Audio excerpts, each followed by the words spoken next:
Hey guys, it's Elise back for a new year with some new hair. And oh my god, I don't think I've made a video since like October of last year. I actually have a lot of excuses for this. I was running a club, I was in a play, etc., etc., etc. I wasn't really reading as a result of all that. I'm still drinking exorbitant amounts of coffee, so not everything has changed. Oh, and I got into college. Which you definitely know if you've been on my blog for more than like 2.5 seconds.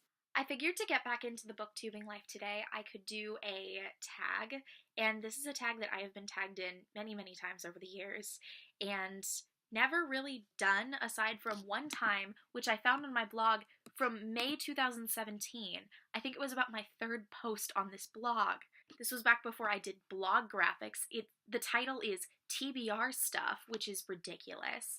And also, for some reason, I thought it would be a good idea to do this all in like 1, 2, 3, 4, except with no spacing whatsoever. I'll link this post below. It's surreal. Honestly, just a wild experience on all levels. Anyway, the first question on this tag is, what is a book you have been unable to finish? And for me, that book is Pachinko by Min Jin Lee. I have only been in the middle of this book for about a month, but it is a 500-page book. It's literary fiction. It's very intimidating. It's very excellent. But I haven't really finished it. I'm also going to be keeping track more of the monthly TBRs I make this year, and this is on my monthly TBR, so if it doesn't get read, it's going to be a big old X for someone here. Second question on this tag is, what book have you not read because you haven't had the time? I think this is a hilarious question because that counts for literally every single book I haven't read. The thing is, I don't have time, and none of us have time, and we're all just kind of dying inside, and that's how it goes. That being said, I think the books on my TBR that I haven't finished because I don't have time tend to be series, and I have, luckily, an entire pile of these. See this pile? This pile? Well, back behind this exact pile, we have a whole stack of series, and it's horrifying. Look at my shame, please. J.Y. Yang's The Red Threads of Fortune and the Black Tides of Heaven. Laura Lamb's False Hearts, and I believe the next one in this is called Shattered Minds. Roshani Chokshi's The Star-Touched Queen and the Crown of Wishes, which I'm really excited to get to. Meg Ellison's The Book of Edda and The Book of the Unnamed Midwife. I got these two copies from my friend Melanie last year, and I've just failed to read them. Timekeeper by Tara Sim, the last book in this series, just came out. I went to a launch event for it, and I still haven't read the first one, so that's a problem. This is also signed.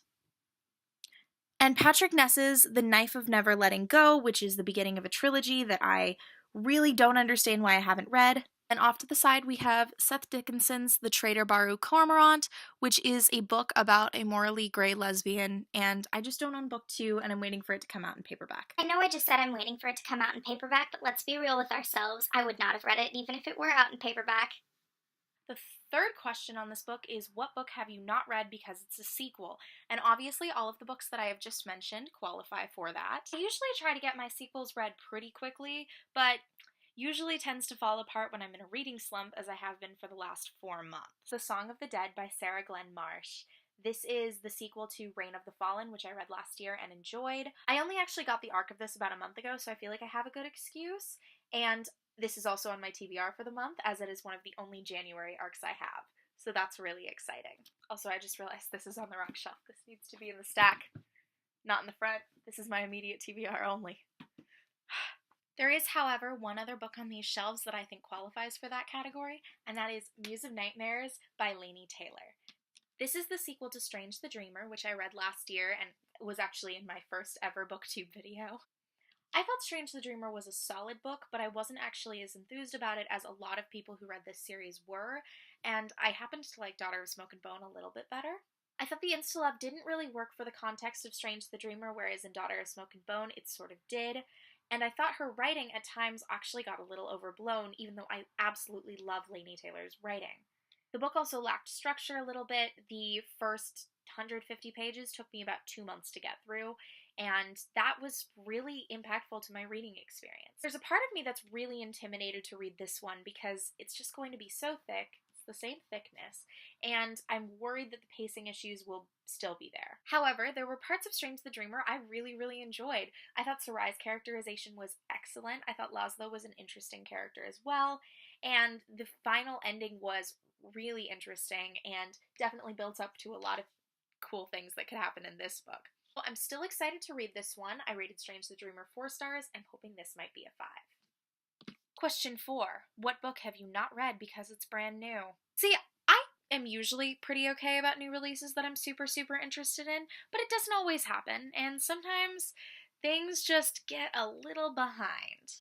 For example, I tend to be really good about reading my arcs on time, but at the end of last year, I was having a little bit of a slump, and a couple of these arcs sort of got pushed back, but I'm still really excited to read them. The Disasters by M.K. England, and This Is What It Feels Like by Rebecca Barrow.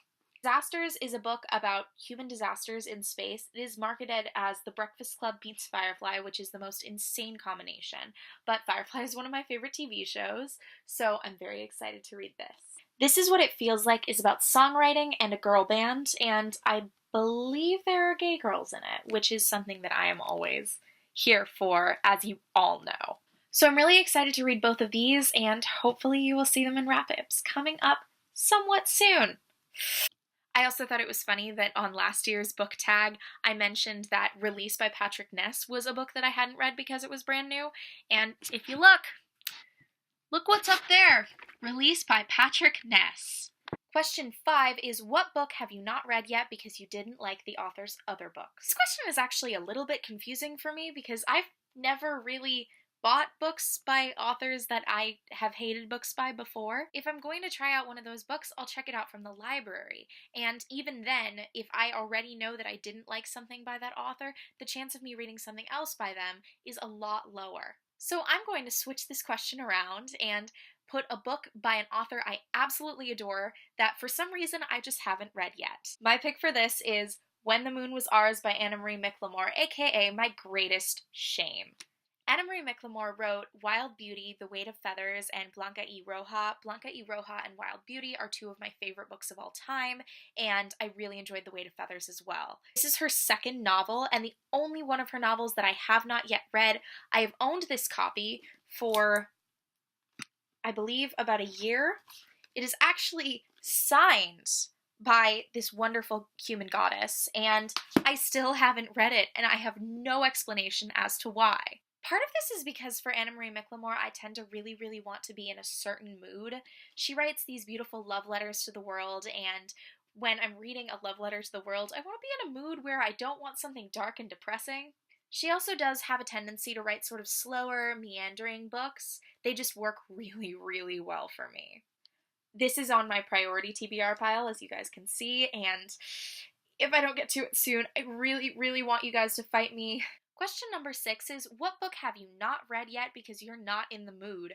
But I think my best example of this is probably a book that I've had on my shelf for about 3 months now, and is by one of my favorite authors again. It is The Upside of Unrequited by Becky Albertalli. I really adore Becky Albertalli's Simon vs. the Homo Sapiens Agenda. It's one of my favorite books. I also really enjoyed Leah on the Offbeat, which I read last year. I also really enjoyed What If It's Us, which I read last year. However, Becky's books tend to be a lot lighter and fluffier than stuff I usually read, and for something like that, I really do need to be in a specific mood where I just want something light, hopeful, easy to get through. Question number 7 on this book tag is, what book have you not read yet because it's huge? I thought it was really cute that Old Mead's answer to this was The Diviners by Libba Bray, which is now one of my favorite series of all time. So I'm thinking that this question might have some good things attached to it. If I pick something good, it means I'm gonna love it. Absolutely, the obvious pick for this one is World Seen in Passing by a lot of different authors. This is a collection of short fiction from Tor.com. Tor happens to be my favorite publisher, and they sent me this one for review. Guys, really, I just can't exaggerate. Look at this typeface.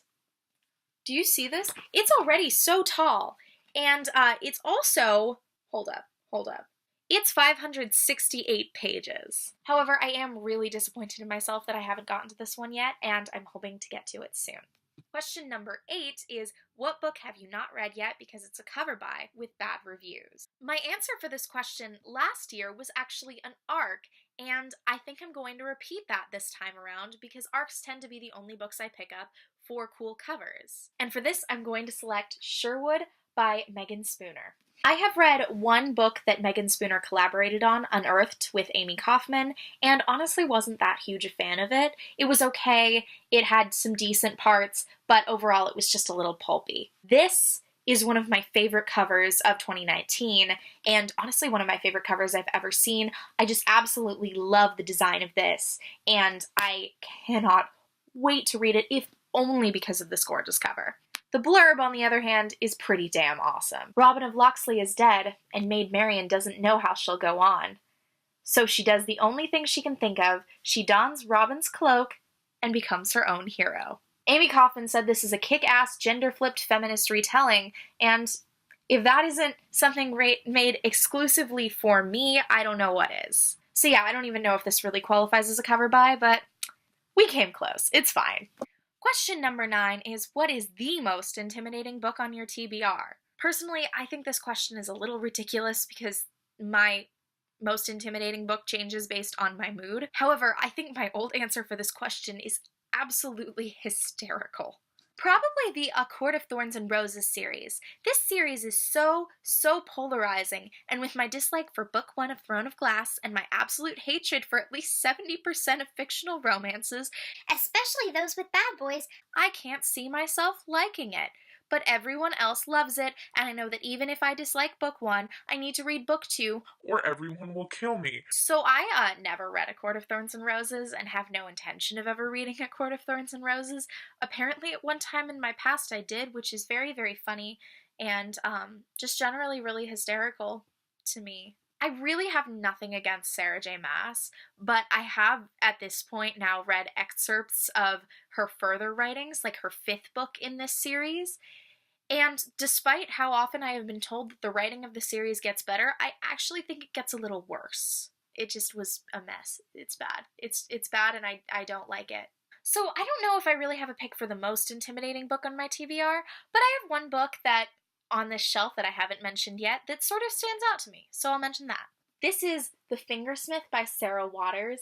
It is a lesbian murder mystery and romance. As you can see, this one cost my mother $2 at a Friends of the Library sale. I have also now seen a movie based off of this book called The Handmaiden.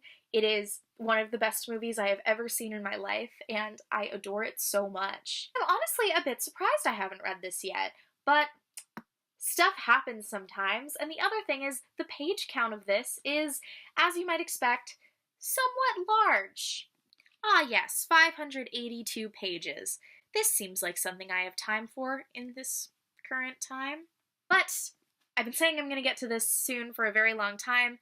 It's in my sort of priority TBR stack now, so okay guys, I hope that that was a fun tag for you all to see and view as I just generally get more and more distressed throughout the entire video.